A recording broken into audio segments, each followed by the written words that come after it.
Boa noite a todos. Muito obrigado pela presença. Estamos aqui mais uma vez. Sempre é uma alegria. Sempre em nome de Jesus. Todos nós podemos auxiliar aqueles que nós conhecemos e que precisam de ajuda. Então, que Deus nos abençoe, que Jesus ilumine as nossas vidas e nós vamos começar a reunião. E muito obrigado pela presença. O Livro dos Espíritos, de Allan Kardec. Assunto de hoje: da alma, parte 3. Porque todos os espíritos não definem a alma da mesma maneira? Todos os espíritos não são igualmente esclarecidos sobre essas questões. Há espíritos ainda com limitações que não entendem as coisas abstratas, como ocorre entre vós, com as crianças. Há também espíritos pseudo-sábios que fazem desfile de palavras para se imporem, como ocorre ainda entre vós. Aliás, os próprios espíritos esclarecidos frequentemente podem se exprimir em termos diferentes que, no fundo, têm o mesmo valor, sobretudo quando se trata de coisas que a vossa linguagem é inadequada para exprimir claramente. Precisam de figuras, de comparações que tomais pela realidade. Nós sempre comentamos a respeito do nosso vocabulário, daquilo que a gente tem de informação para nós, que nós estamos longe ainda de entender a nossa essência, o nosso espírito, as coisas espirituais. Olha que coisa interessante para nós aqui.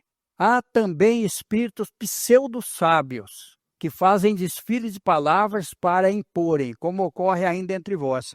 Então, quando a pessoa conversa muito, ele quer se autoafirmar, a gente precisa tomar cuidado, a gente precisa analisar. Há espíritos também que eles respondem sobre tudo, são adivinhões, muitas vezes quer direcionar o nosso destino. Por isso que a gente sempre comenta aqui, nós precisamos tomar muito cuidado quando a gente vai procurar ajuda em qualquer instituição espírita. Nós precisamos analisar quais são as informações que vêm para nós. Olha só para vocês verem. Eu atendi não faz muito tempo, conversei com uma menina que ela foi numa determinada instituição aqui americana e uma mulher médium, porque o médium é médium, tanto de espírito inferior como de superior. E a médium disse para ela tomar cuidado, porque a mãe dela ia morrer. E deu data, deu hora, deu tudo para ela. E como ela é muito ligada, e é só ela e a mãe dela que moram junto, ela entrou em parafuso. Ela procurou uma psicóloga, a psicóloga falou, você não vai acontecer nada disso. Então, ela entrou num transtorno que precisou até tomar medicamento. Aí, felizmente, passou a data e não aconteceu nada. Mas antes disso, eu conversei com ela.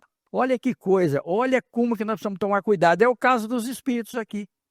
O nosso destino está nas nossas mãos. Olha só, é Deus na nossa vida. Então, nós precisamos analisar muito. A gente tem que pensar que não é porque a gente desencarna, volta para a vida espiritual e a gente já virou uma celebridade.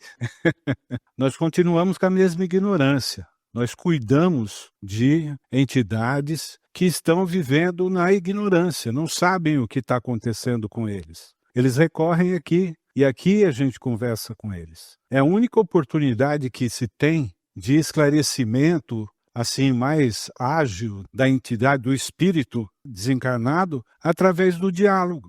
Então ele carrega com ele aquele momento que ele está vivendo, até ele recobrar lembranças, outras coisas, dele se tocar do que ele é e tal, isso vai muito tempo. E a gente vê isso nos livros do André Luiz. Eu já comentei aqui que o Chico Xavier foi levado à colônia Nosso Lar, porque nem ele que estava psicografando acreditava que era daquele jeito. Aí o superior falou para ele, dá uma olhada, Chico, é parede, mas não é parede. A matéria aí é diferente. Então, nós estamos vendo aqui no final aqui que ele fala que eles precisam de figuras e de comparações que nós tomamos pela realidade. Por quê? Porque nós não conseguimos ainda entender e ver a realidade das coisas. Então, nós não conhecemos. Está aqui, os espíritos podem falar de uma maneira que a gente entende.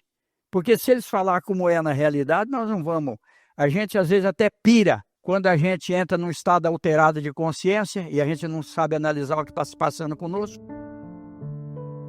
O que se deve entender por alma do mundo É o princípio universal da vida e da inteligência de onde se originam as individualidades.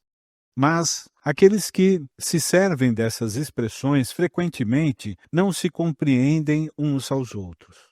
A palavra alma é tão elástica que cada um a interpreta ao sabor das suas fantasias.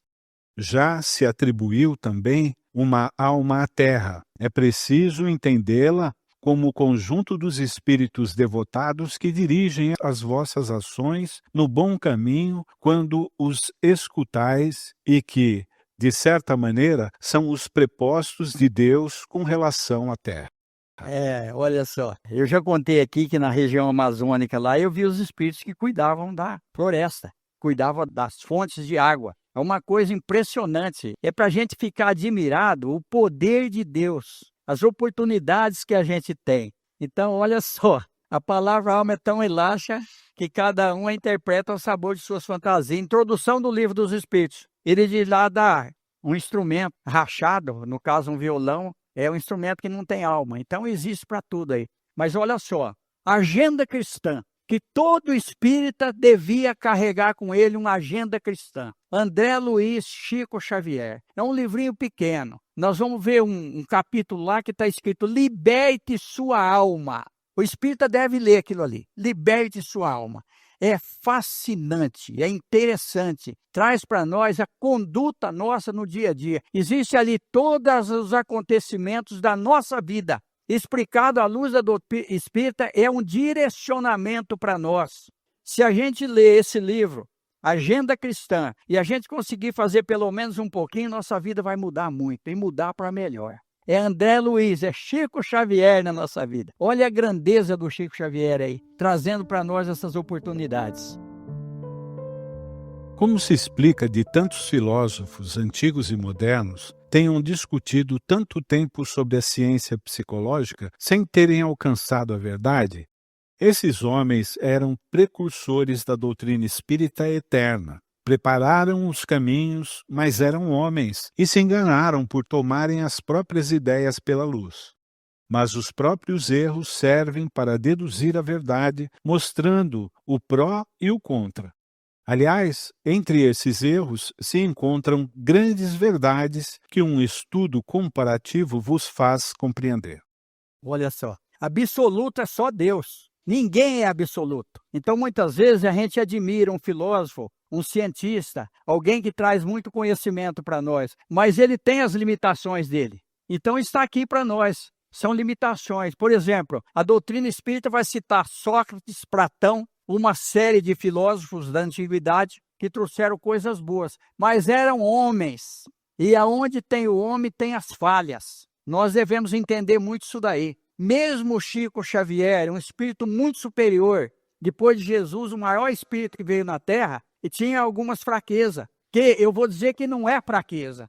O que o Chico Xavier fazia? O Chico Xavier, ele nivelava conosco, ele não sobressaía, ele estava sempre ali na humildade. Chico Xavier mostrando para nós que nós devemos ser autênticos, que nós temos limite. Olha só, e quem dirige qualquer instituição tem que tomar cuidado, muito cuidado. Vamos pegar Lucas, no capítulo 16, onde vai falar da parábola do administrador infiel. Essa parábola é muito interessante. Todos aqueles que têm uma instituição, ou que dirigem uma instituição, ou que faz parte de uma instituição, tem que ler essa parábola aí. Onde ele vai dizer lá que aquele que não é fiel no mínimo, ele também não é fiel no máximo. Porque se ele não consegue entrar na lei de coisas simples, coisas pequenas, é que dirá se cair na mão dele algumas coisas grandes. E ele vai dizer no final dessa parábola, ela é grande, mas ela é linda. No final ele vai dizer o seguinte, que não se deve servir a dois senhores. Não se deve servir a Deus e ao dinheiro, a Deus e a mamão. Porque ou você vai contrariar um e vai agradar o outro. Por quê? Não se deve servir. Então, aquele que vive à custa da religião, aquele que explora o irmão, ele vai sofrer as consequências, porque ele vai desencarnar. Então, nós precisamos tomar muito cuidado e analisar tudo o que está acontecendo. Os próprios erros servem para deduzir a verdade, mostrando o pró e o contra. E olha a coisa, ele fala aqui que essas entidades, esses espíritos trouxeram antecederam ao espiritismo imortal, eterno. É eterno, porque não tem como contradizer a doutrina espírita. Não é porque nós estamos dentro de uma instituição espírita, não. É a lógica da doutrina. 1857. Olha, esse livro está tão atual que até a física quântica está dentro desse livro. Muitas vezes tem coisas ali, tem mensagens ali para nós camufladas. Quando ele diz lá que nós somos o resultado do átomo e que nós vamos ser anjo, está ali dentro da doutrina. Então, se a gente estudar a doutrina espírita, o livro dos espíritos principalmente, vai dar um direcionamento para nós. E Jesus, não faça para o outro aquilo que você não quer para você. A alma tem uma sede determinada e circunscrita no corpo? Não, ela está mais particularmente na cabeça dos grandes gênios, em todos aqueles que pensam muito e no coração, naqueles que sentem muito e dirigem suas ações a toda a humanidade. Que pensar da opinião daqueles que situam a alma num centro vital? Quer dizer que o espírito habita de preferência essa parte do vosso organismo, uma vez que é para lá que convergem todas as sensações.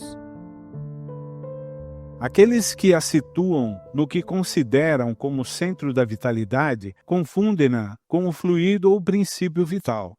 Contudo, pode-se dizer que a sede da alma está mais particularmente nos órgãos que servem às manifestações intelectuais e morais.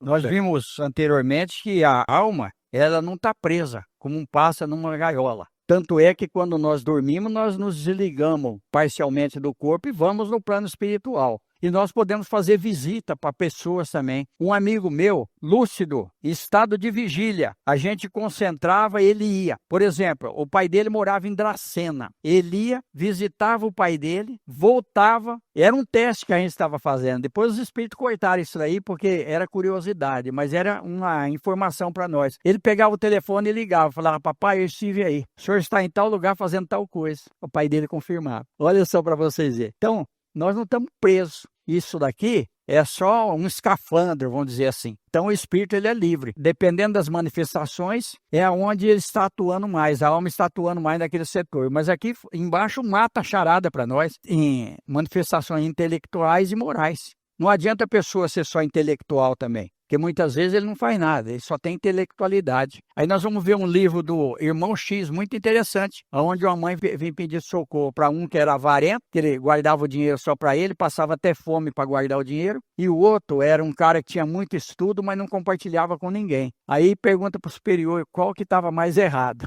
O intelectual, porque ele tinha bastante conhecimento, mas não passava para frente. Quantas pessoas têm conhecimento e esconde para eles? Os fariseus faziam isso. Eles sabiam, mas não identificavam. De primeiro não podia ler a Bíblia. A Bíblia era proibida. Por quê? Porque o povo na ignorância era melhor para ser dominado. A doutrina espírita é libertadora. Ninguém vai nos dominar se a gente conhecer a doutrina, estudar a doutrina. Nós não vamos ficar à mercê de ninguém. Nós não vamos ficar dependentes de ninguém. Nós somos livres para tomar as nossas atitudes. Vamos ser responsáveis pelas atitudes, mas a liberdade é nossa. Encerrando o tema, compreendemos que a alma é o centro da vida moral e intelectual do homem, a centelha divina que o liga a Deus. Ao reconhecer essa essência imortal, o espírito se entende como viajante em evolução, responsável pelo próprio progresso e pelo cumprimento das leis universais de amor e justiça.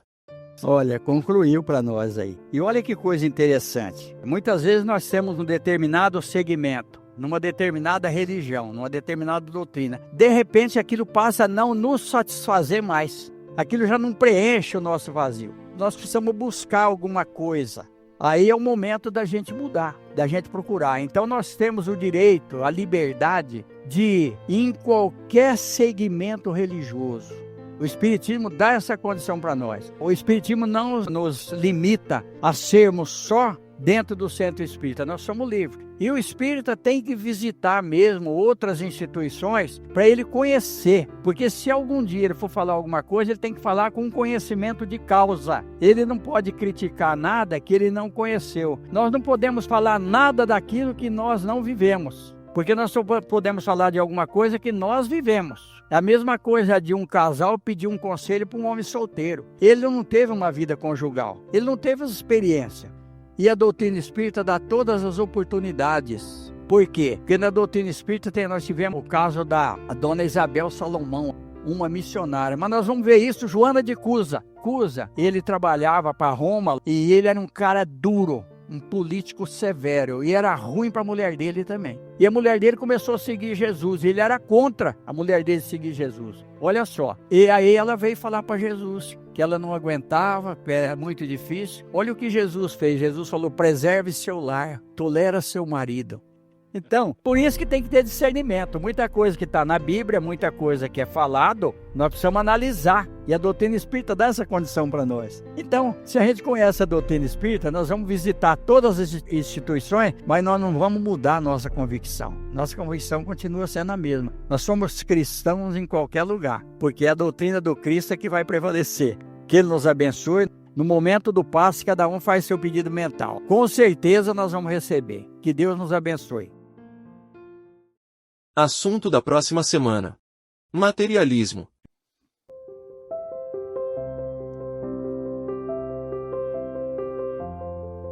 Só agradecer pela presença, lembrando que o corpo vai ficar por aqui, mas o espírito prevalece, porque é imortal. E aí eu estava sentado, ele estava me lembrando do desaparecimento do corpo de Jesus. Então tem muitas teorias em relação ao desaparecimento do corpo de Jesus. José de Arimateia pediu para poder enterrar Jesus, para poder sepultar Jesus. Então muitos acham que José de Arimateia, prevendo toda aquela situação, muitos acham que José de Arimateia mudou o corpo de lugar. Mas não foi isso que aconteceu. Chico Xavier perguntou para Emmanuel o que tinha acontecido com o corpo de Jesus. Porque quando eles abriram, aliás, o túmulo estava aberto, a pedra estava removida. Quando eles entraram, tinha só as vestimentas de Jesus no lugar, e Jesus não estava. E aí Emmanuel disse que a pedido de Jesus o corpo foi desintegrado. Olha só, naquela época, a pedido de Jesus o corpo foi desintegrado. Então realmente o corpo desapareceu ali porque foi desintegrado. Olha só o potencial. E olha só, essas informações só vêm por intermédio da doutrina espírita, porque Chico Xavier foi a maior antena mediúnica do mundo durante todo esse tempo. O que o Chico Xavier trouxe para nós, que a gente sempre cita aqui, teve outros espíritos que trouxeram coisas interessantes. Tem um livro que chama O Porquê da Vida, Leon Denis. A gente lê, a gente vai ficar impressionado. Isso na época do Kardec. Mas depois vem um livro do Emmanuel muito interessante, Estuda e Viva. Então nós vamos ver ali, pegar todas as informações, tudo que nós comentamos, ali vem de uma maneira mais clara para nós. Então é Jesus na nossa vida. Qualquer problema, evocamos Jesus. Com certeza nós vamos alcançar uma solução. Às vezes não é aquela que a gente quer, porque nem sempre aquela que a gente quer vai ser bom para nós, mas vai ser a melhor solução espiritual para nós. Então que Deus nos abençoe, que Jesus nos ilumina. Está encerrada a reunião. Muito obrigado, gente. Recomendações de leitura. Livros citados nesta palestra: Agenda Cristã, André Luiz, Chico Xavier. Coleção de André Luiz, Chico Xavier. Estude e Viva, Emanuel e André Luiz, Chico Xavier e Valdo Vieira. O Livro dos Espíritos, Allan Kardec. O Livro dos Espíritos, primeira edição, 1857. Allan Kardec. O Porquê da Vida, Leon Denis. Relatos da Vida, Irmão X, Chico Xavier. Porque onde estiverem 2 ou 3 reunidos em meu nome, aí estou eu no meio deles. Jesus, Mateus capítulo 18, versículo 20.